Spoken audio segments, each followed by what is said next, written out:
Hello बच्चों, स्वागत है आप सभी का आपके अपने यूट्यूब चैनल पे। तो आज हम बात करने वाले हैं बहुत ही ज़्यादा इम्पॉर्टेंट चैप्टर की, जो कि कैलकुलस का पार्ट है, जिसको कहते हैं इंटीग्रेशन। इंटीग्रल कैलकुलस पढ़ने वाले हैं हम लोग। अब इंटीग्रेशन है क्या, ये पढ़ने वाले हैं। चैप्टर 7 है, ठीक है ना। बहुत ही ज़्यादा इम्पॉर्टेंट है, बोर्ड के लिए बहुत ज़्यादा है। मतलब क्या है कि इसमें से आराम से, चाहे बिहार बोर्ड हो चाहे सीबीएसई बोर्ड हो, 20 मार्क्स 15 to 20 मार्क्स आराम से आ सकते हैं इसमें, ठीक है ना। तो चैप्टर 7 है, और ये इसलिए भी इम्पोर्टेंट है क्योंकि इसके बाद ना 8 और 9 जो चैप्टर पढ़ना है वो इससे रिलेटेड है। अगर इस पे आपने पकड़ बना लिया तो फिर वो कुछ नहीं रह जाएगा, वो बड़ा इजी लगेगा। यहाँ दिक्कत हुआ तो वहाँ भी दिक्कत होगा, ठीक है ना।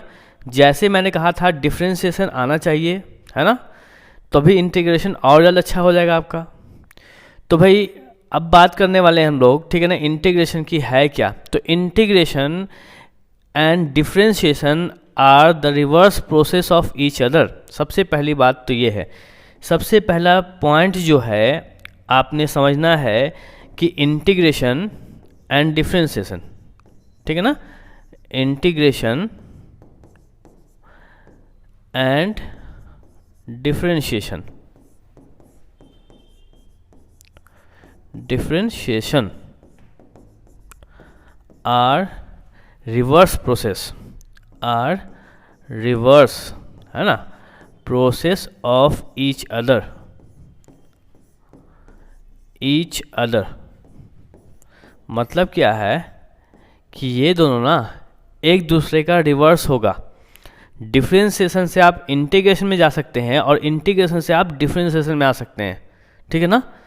तो भाई अभी क्या है कि आपने समझना ये है कि अगर डिफ्रेंशिएशन आपको आता है, उसके फॉर्मूले आते हैं, तो इसका फॉर्मूला आपको आराम से आ जाने वाला है, कोई दिक्कत करने वाली बात नहीं होगा, ठीक है ना।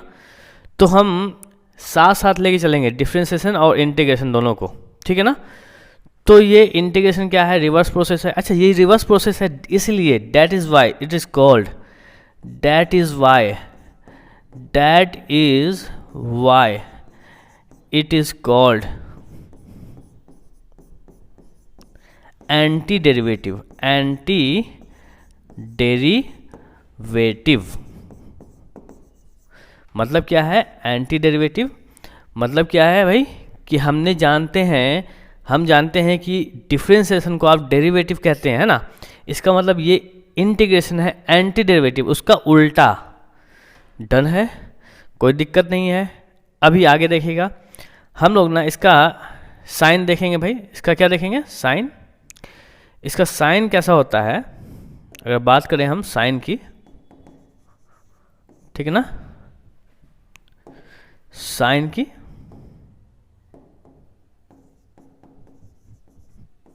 तो साइन कुछ इस तरह होता है, ठीक है ना। ये होता है साइन इंटीग्रेशन का आपको, है ना, ठीक है। और अभी बात करेंगे, मान लीजिए हम समझ गए हैं कि डिफ्रेंशिएशन का ये उल्टा होता है, एंटी डेरिवेटिव इसलिए कहते हैं इसको, है ना, इसलिए इसको क्या कहते हैं, एंटी डेरिवेटिव। तो हम बात कर लेते हैं कि भाई मान लो क्या होने वाला है, इसका फॉर्मूला कैसे होने वाला भाई। तो अगर हम लोग बात करें कि sine x D upon D x, है ना, साइन एक्स, तो हम समझ गए हैं कि ये डिफ्रेंशिएशन का साइन होता है, D upon D x. Sine x का डिफ्रेंशिएशन क्या होता है भाई, कॉस एक्स। हम जानते हैं साइन एक्स का डिफ्रेंशिएशन समझ में आता है, कॉस एक्स। तो भाई इसका मतलब अगर साइन एक्स का डिफ्रेंशिएशन कॉस एक्स है, तो हम कह सकते हैं, क्या कह सकते हैं भाई, कि इंटीग्रेशन, क्या कह सकते हैं कि integration of cos x, integration of cos x equal to क्या हो जाएगा भाई, साइन एक्स हो जाएगा। देखिए ना, साइन एक्स से जब कॉस एक्स पे आए तो कॉस एक्स से क्या जाएंगे, साइन एक्स पे जाएंगे, उल्टा ना होता है, एंटी डेरिवेटिव ना है ना।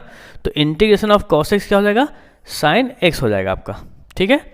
अगर एक और बात कर लेते हैं भाई, अगर मैं बात करूं कि D upon D x sine x plus 10, ठीक है।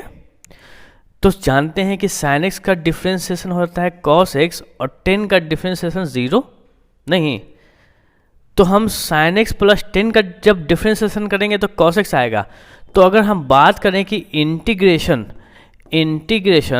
ठीक है ना of cos x, integration of cos x बराबर क्या आ जाएगा, साइन एक्स प्लस 10। क्या आ जाएगा भाई, साइन एक्स प्लस 10। हम समझते ना है कि इंटीग्रेशन क्या है, रिवर्स प्रोसेस ऑफ, है ना।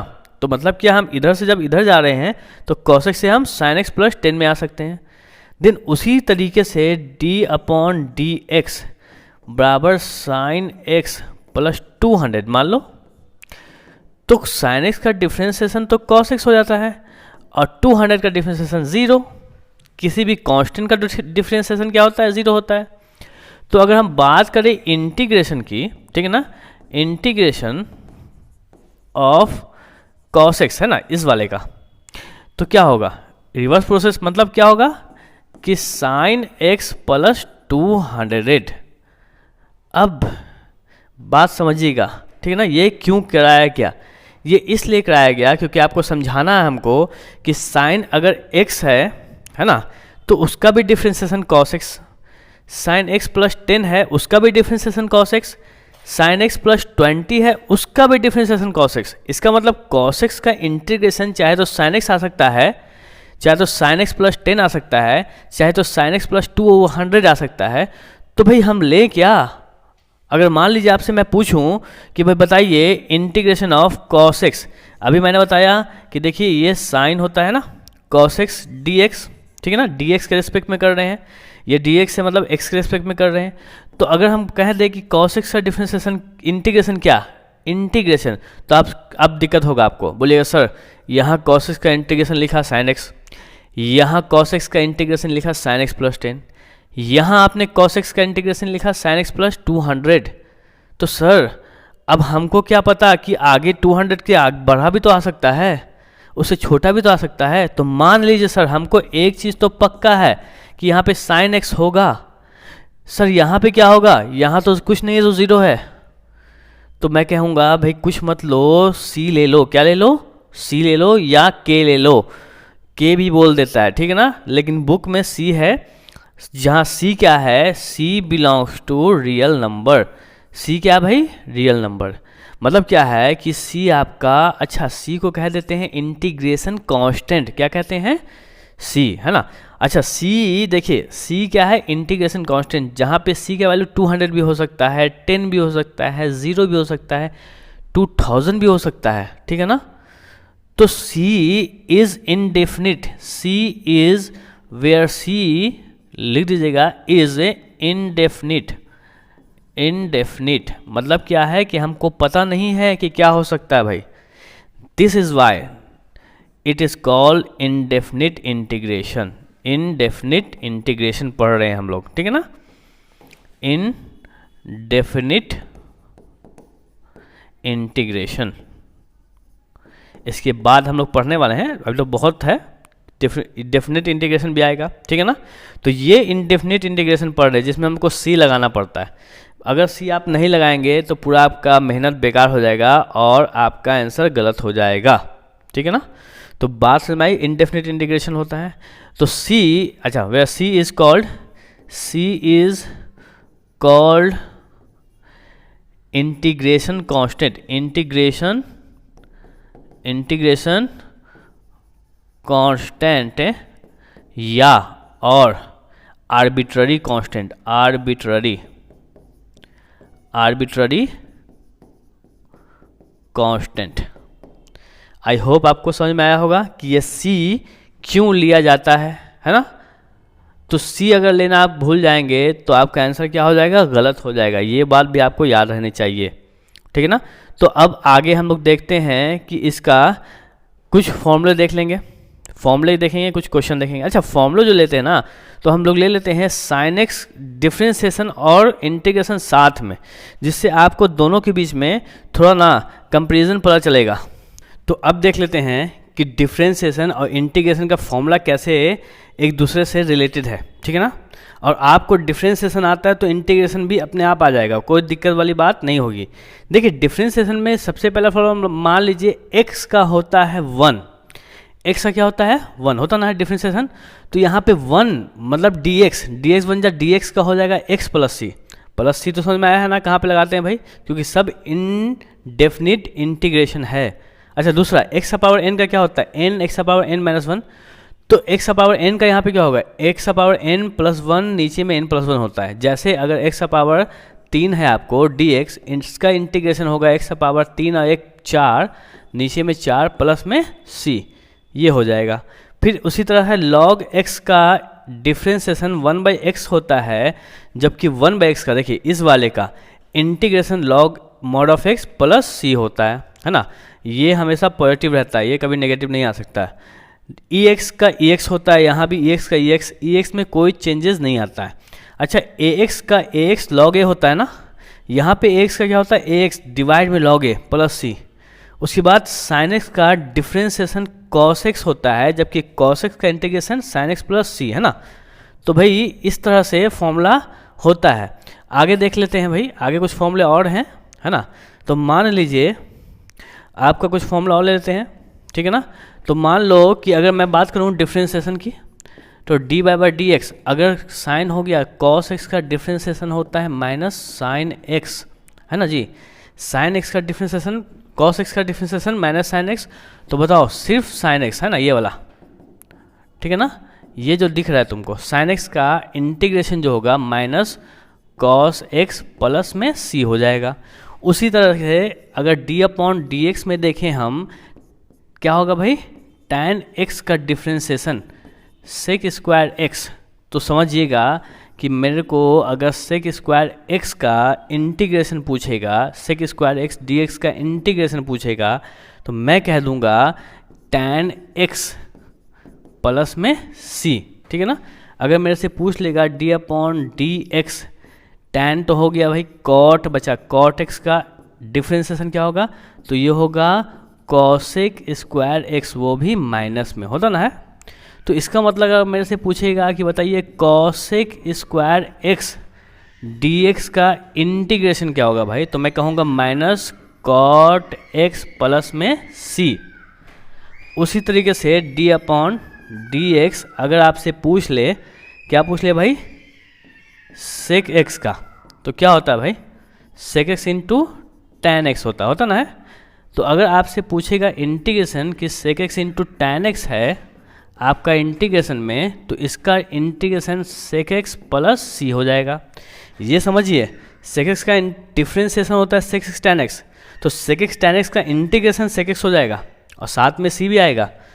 उसी तरीके से, ठीक है ना, उसी तरीके से आप आगे बढ़ेंगे तो आपका आने वाला है अगला, ठीक है ना, d/dx sec x तो हो गया, यहाँ पे cosec x का क्या होता है भाई minus cosec x cot x। उसी तरीके से अगर मैं कह दूँ कि cosec x cot x का इंटीग्रेशन क्या होगा भाई, तो माइनस, ठीक है ना, आप कहेंगे cosec x, क्या कहेंगे आप भाई माइनस cosec x प्लस में c हो जाएगा। कोई दिक्कत है क्या, समझ में आ रहा है बात बढ़िया से, ठीक है ना। तो फॉर्मूले बहुत इंपॉर्टेंट है, आप चाहें तो ये याद करके आप काम कर सकते हैं, ठीक है ना, डन है। उसके बाद जैसे मैं बात करूं यहाँ पे d/dx की साइन इनवर्स x का क्या होता है 1/√1 माइनस एक्स स्क्वायर। अगर इसका ये होता है तो अभी आपको समझ जाना चाहिए dx नीचे में √1 माइनस एक्स स्क्वायर, या 1 भी लिख सकते हैं यहाँ पे, तो सेम चीज़ है। इसका फॉर्मूला क्या होगा भाई साइन इनवर्स x प्लस में c। उसी तरह से d/dx यहाँ पे cos इनवर्स x का फॉर्मूला क्या होता है माइनस लगता है ना, ठीक है ना, 1 माइनस एक्स स्क्वायर है ना। तो इसका मतलब कि मेरे से अगर पूछेगा कि भाई बताइए d/dx/√1 माइनस एक्स स्क्वायर को आप और क्या लिख सकते हैं, ठीक है ना। तो यहाँ पे आप क्या हो सकता है भाई माइनस, ठीक है ना, cos इनवर्स x प्लस में सी, ये भी हो सकता है, ठीक है ना, कोई दिक्कत वाली बात तो है नहीं। आगे देखेंगे और कुछ फॉर्मूले और देखते हैं भाई। tan x का देख लेंगे भाई, d/dx tan इनवर्स x का क्या होता है भाई, 1/1 प्लस एक्स स्क्वायर। तो बताइए यहाँ पे क्या होगा भाई, अगर मेरे से पूछे dx बाई, यहाँ 1 है ना, 1 प्लस एक्स स्क्वायर का इंटीग्रेशन क्या होगा भाई, तो मैं कह दूंगा tan इनवर्स x प्लस सी। अब बहुत ही इंपॉर्टेंट फॉर्मूला है ये, ठीक है ना। उसी तरीके से d/dx, यहाँ पे अगर मैं बोल दूँ कि cot इनवर्स x का क्या हो जाएगा, तो -1/1 प्लस एक्स स्क्वायर। तो इसका मतलब कि dx by 1 plus X square का हम लिख सकते हैं minus cot inverse x plus C. बात समझ में आ रही है, कोई दिक्कत नहीं है। तो इस तरीके से बहुत सारे फॉर्मूले हैं, ठीक है ना। अभी इतना में ना आपका लगभग काम हो गया। कुछ और फॉर्मूले हैं उस पर हम लोग बात करेंगे, लेकिन नेक्स्ट वीडियो में, ठीक है ना। कुछ क्वेश्चन जो है आपका, जैसे मान लीजिए कि पहला क्वेश्चन देखिए, बेसिक क्वेश्चन है, x⁵ dx है ना, ठीक है। तो x⁵ dx है, अब इसको सॉल्व करना है। तो हम जानते हैं कि x⁴n जो होता है वो x⁴n का फॉर्मूला dx जो रहे, अगर आपके पास x⁴n प्लस 1 नीचे में n प्लस 1 प्लस c होता है, हाँ या ना, होता ना है। तो इसका मतलब अगर ये मैं सॉल्व करना चाहूँ तो ये इंटीग्रेशन का साइन हट जाएगा, x⁵ प्लस 1 और नीचे में सेम चीज़ 5 प्लस 1 प्लस में c आ जाएगा। इसका मतलब x⁴ हो जाएगा और नीचे में भी 6 प्लस में c। ये आंसर। आई होप आपको समझ में आ रहा है बढ़िया से, कोई बड़ी बात नहीं है सॉल्व करना। अगर मैं इसी तरह पूछ लूँ एक क्वेश्चन को, ठीक है ना, कि बताओ बाबू x⁻10 क्या होगा dx, तो अब आप डायरेक्ट कर सकते हैं इसमें कि सर x⁻10 में से एक जोड़ दीजिए 11, और जो यहाँ पे पावर में है उसी को नीचे लिख दीजिए, होता है, कोई दिक्कत नहीं है, बहुत इजी चीज़ है, ठीक है ना। आगे देखिए और सब क्वेश्चन लेंगे, ठीक है ना। एक क्वेश्चन ले लेते हैं भाई, x बराबर √x dx, इस तरह का क्वेश्चन, ठीक है ना।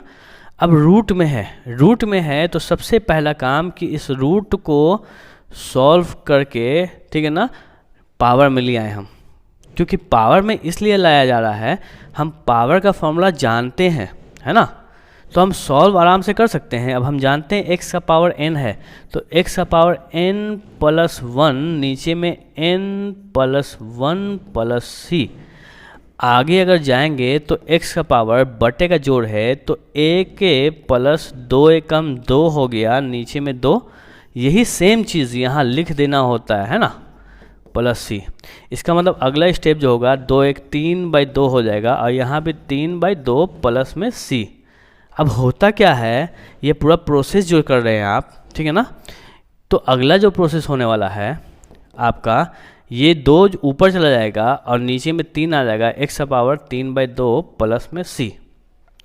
ये बाय प्रोसेस करते हैं, लेकिन शॉर्टकट मेथड भी है इसका शॉर्टकट मेथड क्या है कि x का पावर अगर 1/2 है dx, तो आपने करना क्या है, x का पावर इन दोनों को जोड़ देना है, 2 और 1 मिलके 3 बनता है, ऊपर लिख देना है, जो नीचे में वही लिख देना है, इस वाले को उलट देना है, तो 2/3 हो जाएगा प्लस c। चेक कीजिएगा ये दोनों ही सेम है आंसर, है ना। तो बहुत इजी बन सकता है, इन सब से आपको छुटकारा मिल सकता है। इन सब का काम नहीं करना है, ये सिंपल काम कर सकते हैं। जैसे देखिए कुछ क्वेश्चन और, ठीक है ना, तो एक क्वेश्चन और ले लेते हैं भाई, कि अगर x⁴3/4 है dx है, इस तरह का क्वेश्चन पूछता है ऑब्जेक्टिव में, ठीक है ना। करेंगे क्या, अरे भाई कुछ करना नहीं है, x⁻3 और 4 को जोड़ दो, ऐड कर दो, 4 3 7, नीचे में जो है ना वही छोड़ देते हैं, और इस वाले को उलट देते हैं, 4/7 प्लस में c। कोई दिक्कत नहीं है, समझ में आ रहा है, वेरी गुड। अगला क्वेश्चन और ले लेते हैं भाई, एक क्वेश्चन और ले लेते हैं। अगर क्वेश्चन आपसे पूछ ले कि x⁻3/2 प्लस 2x प्लस 3, इसको करना है आपको इंटीग्रेट, ठीक है ना। अगर ये इंटीग्रेट करना है तो सबसे पहला काम इसको सॉल्व करने से होगा, क्योंकि देखिएगा ध्यान से, सबसे पहला काम अगर इसको सॉल्व करना है तो मल्टीप्लिकेशन आपको ख़त्म करना होगा। तो मल्टीप्लिकेशन ख़त्म करने का मतलब क्या होता है, यहाँ देखिएगा ध्यान से। सबसे पहले क्या करते क्या हैं कि अलग अलग कर सकते हैं। dx इससे भी इंटू होगा, dx इससे भी इंटू होगा, dx इससे भी इंटू होगा। तो यहाँ x का पावर 3/2 dx, ठीक है ना, इंटीग्रेशन प्लस 2x dx। और एक बात समझिएगा, नंबर के बाद इंटीग्रेशन का साइन लगाते हैं, सभी में लगा देंगे। प्लस माइनस के साथ रहे ना तो सभी में लगा देंगे, मल्टीप्लाई में नहीं लगा सकते हैं। फिर प्लस में 3 है, साथ में dx है, इंटीग्रेट कर दो यहाँ पे, ठीक है। यहाँ देखेंगे x का पावर 1 है, बेस सेम है, पावर जुड़ेगा। तो पावर जुड़ेगा, देखो इंटीग्रेशन मैंने हटाया नहीं है क्योंकि पावर का मैं काम कर रहा हूँ। तो 1 + 3/2 dx प्लस 2, यहाँ तो बड़ा इजी काम है इसलिए कॉपी कर लेंगे, और यहाँ भी इजी काम है इसलिए कॉपी इसको भी कर लेंगे। यहाँ देखेंगे कि x का पावर क्या है भाई, 2 × 2 3 2 5/2 आया है। अच्छा, ये इंटीग्रेशन नहीं हुआ है, ये मसूल सिलसिला इंटीग्रेशन हुआ है, यहाँ पे सॉल्व हुआ है, अभी इंटीग्रेशन नहीं किया मैंने, अब करूँगा मैं, ठीक है ना। 3 dx, अब आप इंटीग्रेशन कर सकते हैं क्योंकि x का पावर n आ चुका है, x का पावर n आया है और यहाँ dx आया है। तो x का पावर n का बताया था, जब भी आपको किस में हो, फ्रैक्शन में हो, तो आपने करना क्या होता है, दोनों को जोड़ देना होता है। 5 2 7/2, इसको उल्टा करेंगे 2/7 प्लस ये 2, x का पावर 1 का मतलब 2/2 प्लस 3 छोड़ देंगे, dx का होता है x और साथ में एक c आएगा। अब कोई बोलेगा सर 2 से 2 काट दिया, c एक क्यों सर, इसका c अलग, इसका c अलग, इसका c अलग आएगा। तो भाई अगर मान लो इसका c आया, इसका भी c आया, इसका भी c आया, इसका c को तुम 5 मान लो, एक और c को तुम 10 मान लो, एक और c को तुम 20 मान लो, सबको जोड़ोगे तब भी 35 आएगा। तो एक जगह न करते हैं जोड़, तो इसको एक जगह करके बड़ा सी ले लिया, ठीक है। बात समझ में आई क्या होता है भाई। तो ये गलती आप सोचना भी नहीं है कि ऐसा होगा, अब मैंने आपको समझा दिया यहाँ पे। तो इसका आंसर ये हो जाएगा। आई होप आपको समझ में आया होगा। कुछ क्वेश्चन और देखते हैं भाई, ठीक है ना। तो एक क्वेश्चन और देखते हैं, वो क्वेश्चन बोलेगा आपसे x का पावर 3 प्लस x का power 2 plus x plus 2 divide में x पूरे के साथ dx, ठीक है, हो गया। तो सबसे पहला काम कि हम जानते हैं जब डिवीज़न में रहे तो हम ऐसा लिख सकते हैं, याद है, x का क्यूब डिवाइड x, dx इससे इंटू हो जाएगा, प्लस x स्क्वायर नीचे में x, dx इससे इंटू हो जाएगा, प्लस x नीचे में ये x है ना, अलग तोड़ देते ना सबको भाई, सबको तोड़ सकते ना है, a + b/2 का, है ना। तो इस तरीके से मैं यहाँ पे कर रहा हूँ, प्लस में 2, नीचे में ये वाला x यहाँ भी जाएगा और dx यहाँ भी आएगा, dx यहाँ भी आएगा। देन इंटीग्रेशन सबको कर दो, यहाँ पे इंटीग्रेशन कहाँ होगा, 2 आगे भागेगा, 2 आगे जाएगा 2, ठीक है ना, ये 2 यहाँ आ जाएगा, इंटीग्रेशन हो जाएगा, ठीक है ना, dx/x, कोई दिक्कत नहीं। यहाँ मैंने काटा तो यहाँ x² आया dx, प्लस यहाँ कट किया मैंने तो x dx आया, यहाँ कट कर दिया तो ओनली dx आया, यहाँ 2 था और यहाँ dx/x था, कोई दिक्कत तो है नहीं। x² का क्या होता है भाई, x का पावर 3/3 पता है ना, एक जोड़ देते हैं, प्लस x dx, x मतलब 1 तो x का पावर 2 नीचे में 2 प्लस dx का x हो जाता है 2 हो गया और dx/x का हो जाता है, मैंने फॉर्मूला सिखाया है log of mod of x plus में c। तो आई होप आपको इस तरीके का क्वेश्चन भी बनाने के लिए आ गया होगा, है ना। एक क्वेश्चन और देखते हैं, उसके बाद रैप अप करेंगे। तो एक क्वेश्चन जो रहता है, मान लो आपके पास क्वेश्चन रहेगा x का पावर स्क्वायर माइनस 25 नीचे में x माइनस 5, ठीक है। अब अगर ये क्वेश्चन है, इसको बनाना है, तो मैंने समझाया कि इंटीग्रेशन में ना ही डिवीज़न होता है ना ही मल्टीप्लिकेशन होता है, बस एडिशन और सब्ट्रैक्शन करना होता है आपको। तो यहाँ डिवीज़न है, अब हमको बड़ा मुश्किल होगा, सॉल्व करना है इसको। तो इसको हम लोग सोचेंगे ना कि इसको हटा दें, नीचे से हटा दें इसको x-5 को।